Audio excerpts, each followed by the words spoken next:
the boardroom blunders of corporate America.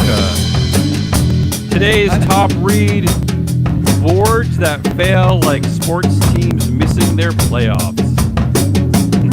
It's an all-new terrific Tuesday edition of Business Pants, joined by analyst Matt Mascardi. Woo! Yeah, it didn't do the intro well.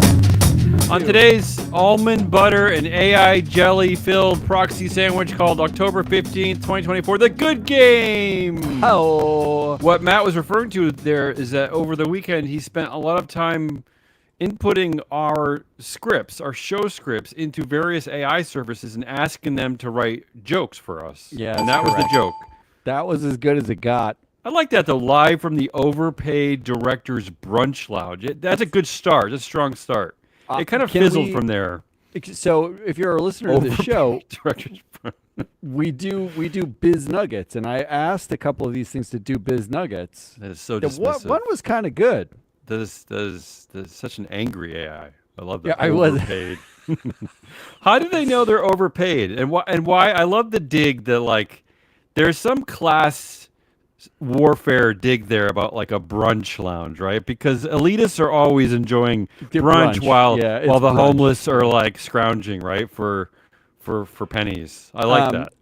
Well, look, the AI services I use only use the knowledge I give them, and the knowledge I gave them was just our show notes. That's amazing. That's it. So that's what it thinks of us. It thinks we are.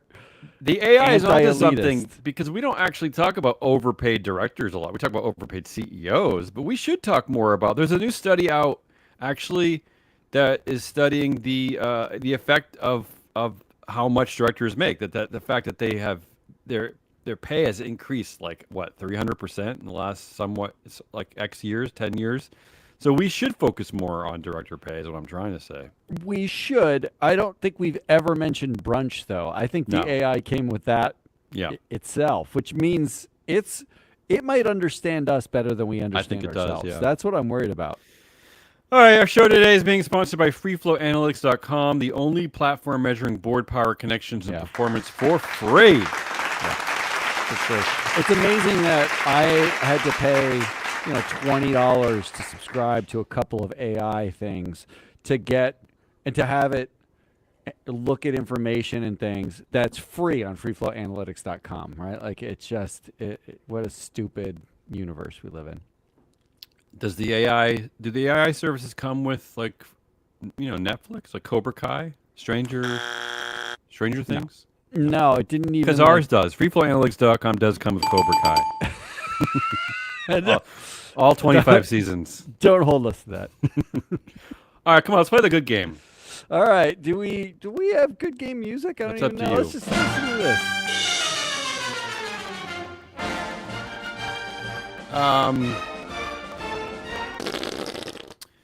I'm looking at the recent stats on the good game. This is how the good game works. I pick headlines that seem good, but our esteemed pundit Matt Mascardi steps in to actually tell me if they're good or not by giving me an objective, just like Jeffrey Sonnenfeld. He gives me an objective score, right? 0 to 10. That's completely objective. Yep. Mm-hmm. But I have noticed that you have been becoming more depressed recently. In July, your scores, in June you were 6.6, July 6.3, September 10th 5.6, September 24th 5.4. You're going down every show, every good game. Well, let's be clear. Most of that time, my children have been so. First of all, now like Ari and Jesse aren't in the office. And where'd they go? They're off having adventures, like real people. Greener pastures, as they say. And second, as soon as school started, all my children got pneumonia. So it has not been a good run for me interpreting these headlines. I don't think it's going to get any better. This is a struggle. I looked at all the headlines in October so far. 16 headlines. I have a lot of them, but it doesn't mean they're good. Let's just get right to it. I actually broke these up into categories this week for you because I know that you struggled to sort of process knowledge and information. Life. Yeah. So we're gonna look at the environment. We're gonna look at diversity. We're gonna look at labor. We're gonna look at stakeholders, rule, and finally we're gonna end on a speed round. Come on, let's get to it. Come on. All right, let's do it. Go. First headline: Global EV sales up 31% in September as China shines. You just wanted to say China. I like this. I like China shining. I like China. I like every country. But here's Yeah. all of them, really? Why not? Why not? The inevitable. This is like a nice short-term feel. Oh, okay. But Europe is talking about massive tariffs on Chinese. They're currently EVs. at 45%, but I think they're about the balloon, right? And the U.S. is if Trump is elected in 3 weeks, is talking about like basically no China, like nothing. I don't understand. Just EVs though. We're just going to hand the market to Elon Musk because he's donating to Donald Trump. So I don't get this. My family, like many American families, have owned Japanese cars since the 70s. We've only owned Subarus since the 70s. Why can't I own a nice, cheap Chinese EV? I want one. I want a nice Chinese EV. Well, you have to recognize that in the 80s, when the Japanese cars were increasingly getting shipped here, this is what they did then, too. It's all protectionism, right? Like, it's all like... Didn't work. Of course it doesn't work, and it's not going to work for a long... And let's not forget that China is a quote-unquote perceived enemy of the state, whatever that means. When the Japanese car revolution happened in the 70s, that was only like 3 decades after they fought with the Germans on the Axis side of the World War II. Right? Yeah. Well, that's a real enemy, an actual enemy. In the 80s, we could buy Japan. Beamers from BMW, which was a German company. That's true, too. We basically just bought stuff from the Axis of evil. That's all we did. But China, which we've never been in a war with, and we may never be in a war with, is somehow our enemy. But yeah, go ahead. What I like is that like these sales are up. There's so many companies that have been talking about like backing off EV sales and going to do hybrids or just gas, or I've been hearing about companies like exploring more hydrogen cars again, and it's like, get over it. EVs work. They're great. Yeah, they're great. Drive one. They look nice. Super. They look nice. Get over it. I'm giving this a 7. Oh, wow. That's weird. I'm surprised you're starting off with a bang. Next one. In the environment category, a natural gas company just became the first to be sued over climate change. So this is out of Oregon. They're suing a bunch of gas companies like Shell, Aren't Exxon. they suing? So now they're suing Northwest Natural. Do you care about this? Misleading customers about fossil fuels and the dangers they pose to the environment. I mean, this is like, isn't this old hat? I mean, I guess. How is this good? What's the good part about this? It's just because it's the first natural gas only, right? Stakeholders fighting back. Is that good? Have they won at all? Like, have they been fighting I know back it is for 30 years? Yeah, I know. So I'm giving this a 5. There's nothing. All right, let's move on. Yeah. That's it for the environment. That's it. Because believe me, there is so much horrible stuff in the environmental categories that we track on all the news we track. That's the problem. Probably because of super mega hurricanes fueled, of course, by the heating waters of climate change. So there's not really any good news in this area. We're going to have problems with the good game sort of in perpetuity. Yes. It only seems like the news is trending in one direction overall, right? Yeah. Like, I mean, you have 2 presidential candidates who are barely talking about the climate. Let's be real. I mean, Harris is a bit better, obviously, but she's not really talking up like major policy change. Well, I mean, look, I went canvassing in Pennsylvania over the weekend, and it's like you physically went to Pennsylvania. Yeah. I drove to Pennsylvania. All it is you're going in an EV car, in a minivan with 5 teenagers. Okay. It's a plug-in hybrid, and that's acceptable. You're knocking on doors and you're just trying to get voters out. You're not to trying vote. to change Right. minds Just to or vote. anything like Right. that. Yeah. It's just like, make sure you're registered. If you need any help, let us know, kind of thing. And you're data collecting. When I was walking down the main street of Milford, PA, there was a Trump, like it's a Republican county seat and the Democratic county seat. They had a guy, they were waving flags and they were like yelling, and cars are beeping when you're going by, and it's like the whole thing. Terrible. Right? Sounds annoying. There was a guy just standing out there, and every brown person who drove by, he said, "Illegals, get out," yelled at their cars. Oh, wonderful.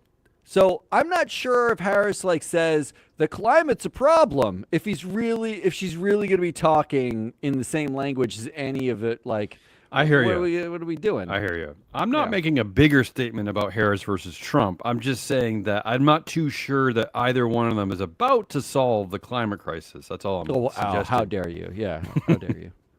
I'm trying to keep this bleak is what I'm trying to do. And by the way, that sounds horrible. Can we do the bleak game? I got to tell you, I am so lucky to live in a bubble because first of all, I haven't even seen a Trump sign. But second of all, there's no honking at brown people in my community. There's none of that. Was something else. I'm thrilled about that. It's not like it was like living an episode of The Daily Show where Jordan Klepper goes into Trump rallies. Yeah. It was like that. It was really bizarre. It felt like another universe. Oh, let's move over to diversity category. Speaking of another universe.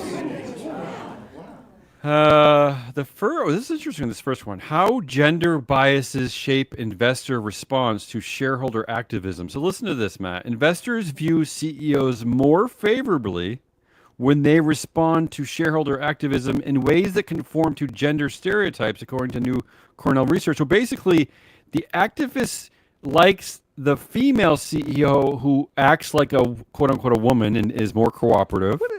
And they like male CEOs who are not cooperative and are pushy and act like men. What do you think about this? What is this? I don't know, but I had to throw this in here for you to complain about. This is a zero. Why is this a zero? Because first of all, you have to come at it with some conception of what it is to have a woman quality versus male quality. Yeah. Right? So already you're. But there's a lot of academic research on this, though. And then there's a bias on top of the bias, which is I am going to subconsciously evaluate the CEO by how their gender or manly. And look, and what's the sample size on female CEOs? 7? Yeah, well, unfortunately, none. Like, what do we really do? This is the stupidest study I've ever seen. But here's the thing: I'm at least relieved that they weren't angry that women weren't acting more like men. That's my takeaway. That was your takeaway. That's a real stretch. All right, come on. What's your grade? Come on. It's a 0. That's That's just because you hate Cornell. Because you're rooting this for. All right. Cornell, I like you. That's a 0. Moving on. Maybe this one will be better. 29% of C-suite roles are now held by women. 29%. It doesn't distinguish, unfortunately, between, is that CEO? Is that chief? That's all the chief marketing officer. Chief marketing. Yeah, I don't know. But okay, 29%. 29%. So let's do the basic math. The C-suite is usually what? 4 to 5 people? It's a no, CEO. Not necessarily. Could be more. Let's say on average, a CEO, on average, maybe. A COO, head of marketing or investor relations, COO, or something like that. Human resources, maybe or people, and legal. Usually, Chief growth officer. They love that. And then oftentimes, there's one sort of technical person, like a head of technology or a head of engineering or so you've got 6 people there, right? Oh, they're not roughly the CEO. We know that. We know they're definitely not the CEO. Oh, I left out CFO. We know that there are a lot of women. There are more and more women in that role. But we know they're not the COO. They're never the COO, right? Well, I don't see that a lot. 29% is effectively 1 in 3, which means that out of the 6-ish roles, the 2 that as you eliminate things that are left over are head of human resources and head of legal. And we know this empirically. We can count it. We've done it before. Mm-hmm. We know that those are almost all disproportionately women. It correlates with the attainment of educational degrees, right? The law schools are granting way more degrees to women. Yes. Yeah. So the situation, what this headline says, it implies that there's more leadership by women, but what it doesn't say is that women are getting slotted into the C-suite in the same roles. It's like head mother. However, when we started this show in 1982, remember that in that first show in 1982? I remember. Yeah. This figure was 2.9%. 2.9%. So now it's 29%. It was bleak. It's progress. Progress is slow and steady, right? Yes. So by 2074, 2 steps back. Yeah. By 2074, when they release Tron 13, We will be. What's your score? Come on. 40% C-suite What's your score? roles. This is a 3. This is what is this? What is this good game? All right, now this one you're gonna like. Elf Beauty. This is the. All right, I already like it. Are they Just S&P ELF, 500? Are they Fortune 500? Elf Beauty. I They're in our don't think database. so. I know that they're definitely in our database. Freeflowanalytics.com. Elf Beauty and the North Carolina Agricultural and Technical State University. This is the nation's largest historically black college or university. I did not know that. It's the largest historically black college in the country. They released a paper called the Not So White Paper, linking diverse boards to corporate success. I wanted to point out a few of these areas that they covered in this paper. This is going to be a 10 anyway. Over a decade of research shows that diversity in the boardroom can have several positive benefits, including higher return on equity, reduced financial risk, better returns for shareholders, and fewer lawsuits. I like that last one. Actually, so that conforms to research that we did. Yeah, like many years ago, right? Like 8 years ago or something. Yeah. That showed that having more women on the board. I'm glad it holds up. There's always trying to prove a link between performance and gender diversity or diversity of some kind. That's the wrong thing, because you want to really, what diversity means is it's like a risk adjustment. It's defense, not offense. And when it's offense, it's usually long-term offense, like innovation, like because you want different perspectives. But the way you actually see this, like when you think of it as immediate defense, is fewer controversies, which is what we found 14 years ago, and less lawsuits. And, basically they're not as shitty. You're avoiding shittiness. Is that an academic term? Is that from the paper? I believe that's what they not wrote as down. Shitty. That wasn't in the Cornell report, though. That was the problem. No. I like this. This is a 10. Easy 10. I like anything that conforms to my deeply held beliefs. To our former papers. Yeah. Let's move on to labor. A bunch of headlines in labor. Unions defy their leadership with more no votes on contracts. So they're saying, fed up with inflation and seizing a moment of labor power, workers at Boeing, AT&T, and Southwest reject deals negotiated by union bosses. What do you think about this? I picked it. Part of the reason I picked this out is because we have a activist battle heating up at Southwest. We have a strike at Boeing that's now 5 weeks long. They just announced that they're laying off 10% of workforce, which is horrible, of course. I'm not sure how to feel about this. Yeah, because this is a tough one. The workers seem to be pushing for more, which I don't generally have a problem with. Although at some point you Hostess cupcake or Twinkie the whole thing and sink the company. But on the other hand, and this goes back to the fact that I was canvassing. I spoke to a lot of union people who said their unions are like aligned with one candidate or another, and they're all on the fence as individuals. Mm-hmm. And it's very interesting to me because it's like the inflation question, like who controls inflation? It's not like your bargaining is A, part of inflation, and B, also like you have been left out of the inflation, right? Like it's usually just the C-suite and the shareholders that make the money, and you don't. So I don't know. This one's like somewhere in the middle. Like I don't know what you expect of the union bosses, nor do I feel bad for you for asking for more. You know what I mean? Mm-hmm. I'm giving this a 5. So it's it's a long-winded 5. You basically passed on that one. Yeah, I don't know what to feel. I think you're going to like this next one. I tried a tool that lets your coworkers rate your character. The startup behind it wants employers to use it for hiring. This is the Come on, you would have used this at MSCI. You would have used this. Come on. Rate your coworkers' character. That's fun. I would have made the tool if I could have. This is their version of the good game, but in corporate. Imagine like State Street. Imagine BlackRock, Fidelity, all using this tool, right, to rate their. I saw her steal his yogurt, so I'm going to give her a 2. I think this is actually your dream. I actually think this. But I didn't make this up. This is real. I know you didn't make it up, but like you used to make jokes about wet khakis in the office, and I like rating things. And you love rating. Who was it? Was it the Verizon CEO who has a spreadsheet where they do 1 through 5 every day how they feel? I think this is I love it too. It's fabulous. It's a 9. It's a 9. I just want to get this data into our database. Rate your Analysts.com. character. Amazon could be forced to treat drivers as employees. That's the headline. So we see this they all the don't time. Is the shocking part. Yeah, right. We see this all the time with Uber, with Lyft, with any of the stuff in the gig economy. Right. We see this. So labor regulators are pushing for this, possibly opening the way for more unionization. What do you think about this? I mean, this is a no-brainer, right? It's a no-brainer 5 because they could be 5. forced to do it. Oh, right. I hear you. All right. And that Fair nothing's enough. actually happened. This is also Fair Uber and Lyft doing the same thing where they could have been employees, but law like they win everything because they lobby. So. Last one in the labor category, another one that you're going to like. Home Depot. I mean, I don't know if you can have a positive or negative reaction, but you're going to like the headline.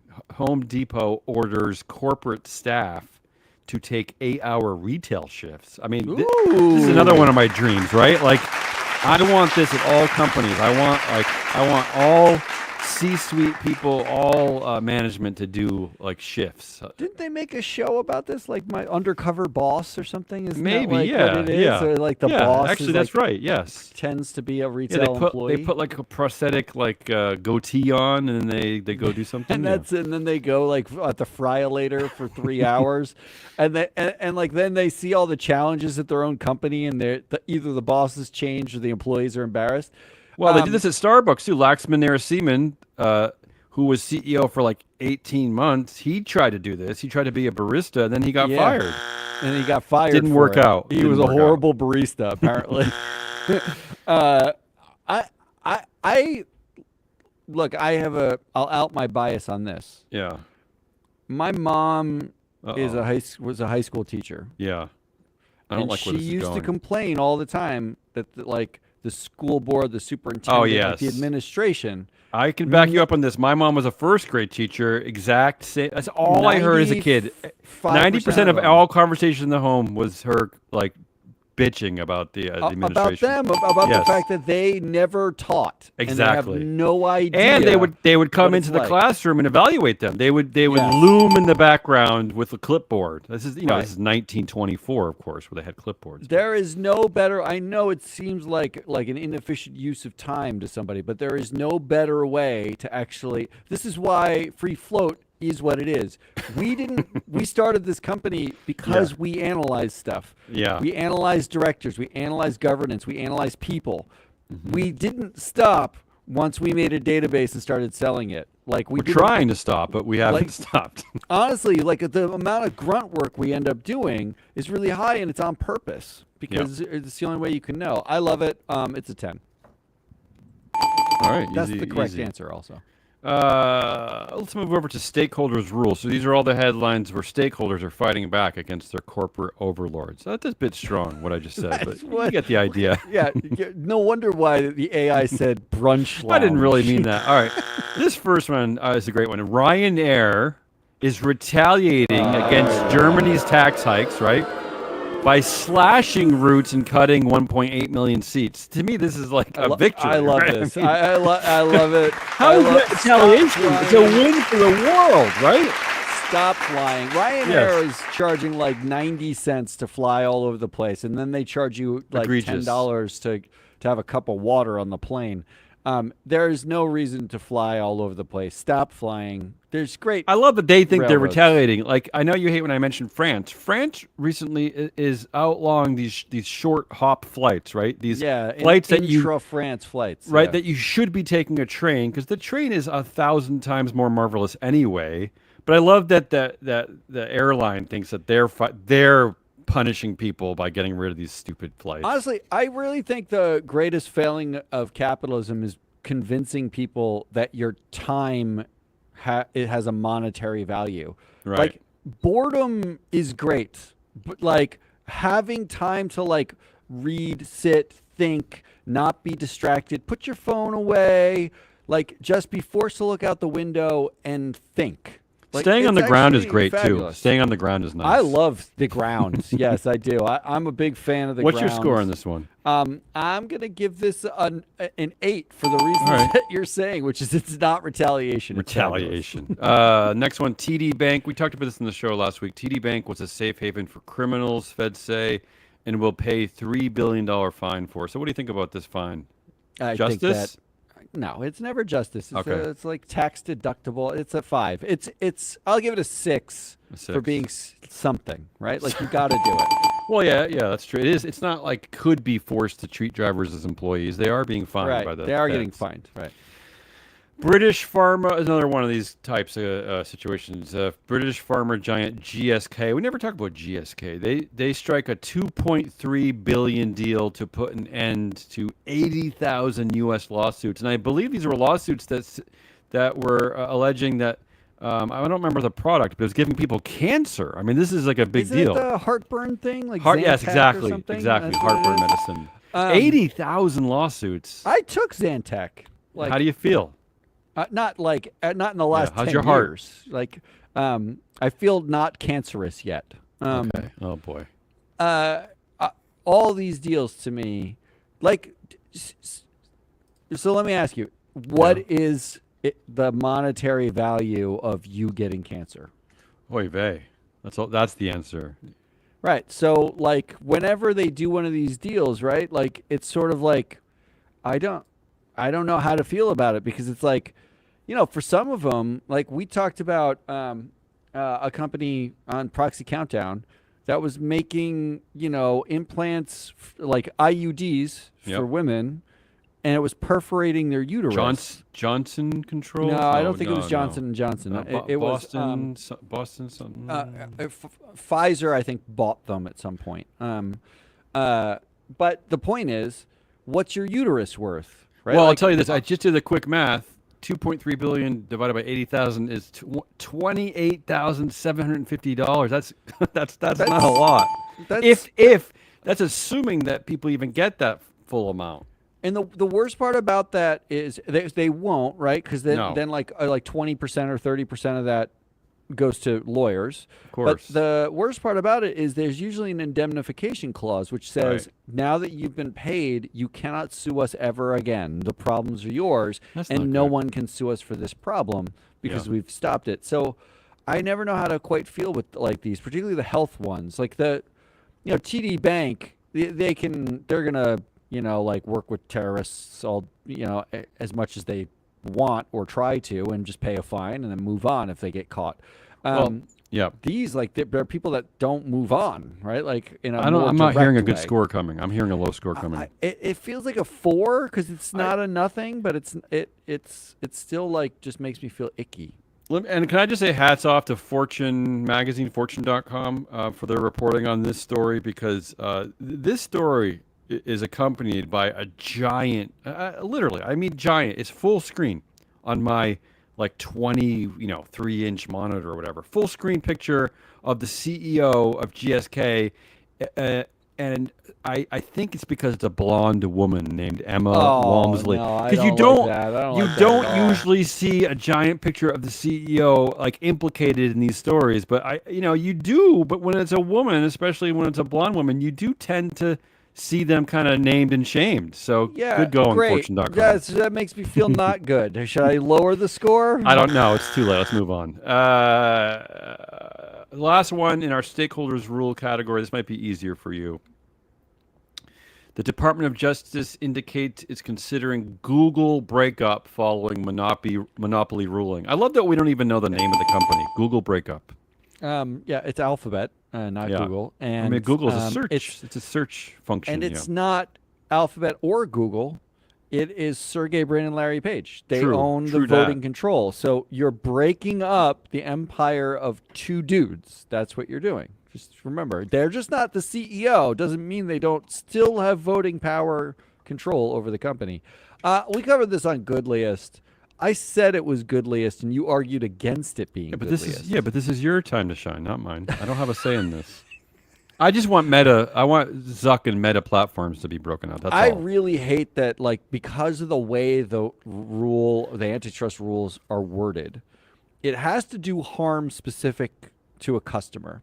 So a free service is very difficult to ever bring up for antitrust, right? Because proving the harm to the customer by giving them something for free, they don't have to take it, right? So it insulates Zuck in a way that like Google hasn't been insulated, because the harm is not to like an individual, but the harm is to businesses and advertisers, right? Like that's what this was about. It makes me uncomfortable, but I'm going to give this a 6. I think it might be too late anyway. I think a lot of the search function has that's what you said before. Gone away from Google, right? I mean, especially you were talking about AI at the top of the show. People are using that more and more often for their searching needs. All right, that's it. Let's move on to our speed round. Let's end this show. This is a good game. Oh, wow. Hold on. That's the best part of this game. Yeah. So far. Let's end this show.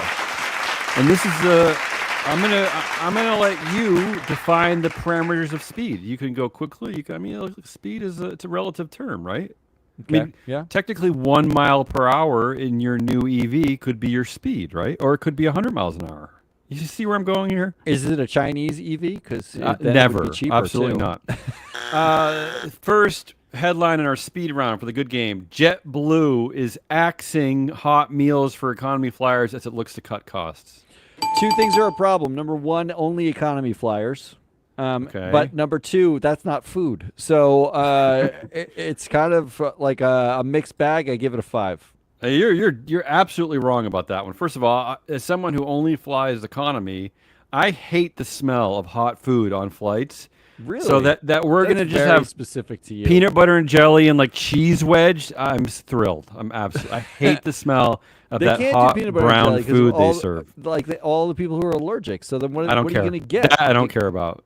Not a problem. Lactose intolerant. They're just going to give you cheese, cold cheese. South Park creator Matt Stone asks if OpenAI CEO Sam Altman does anything other than go on podcasts. That's the headline. That's the actual headline. That's all he does do. He just talks. One of the best headlines I've seen in a long time, by the way. That's why Elon Musk bought a social media company. These are people who love hearing themselves talk. And as a person who loves hearing himself talk, I can speak to this. Like I'm empathetic. Yeah, you're the CEO of a small company.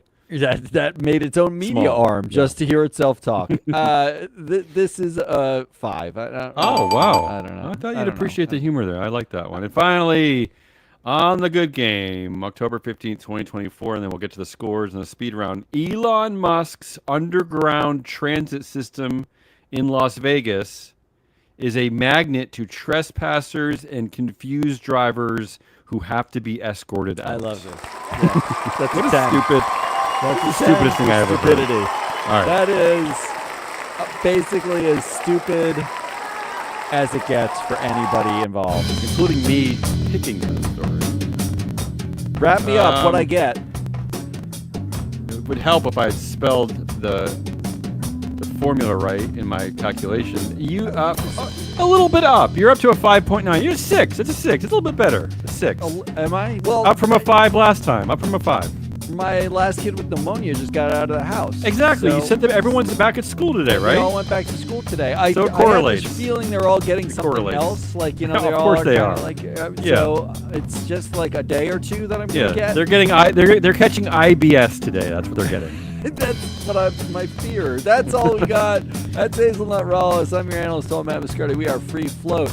We'll be back on Thursday with Parker Hannafin on the Proxy Countdown. We are dropping a shareholder primacy on Wednesday. That's Mike Levin and Ann Lipton's podcast. Really, they're fabulous. And on Friday, we'll wrap up the week. Until then, goodbye.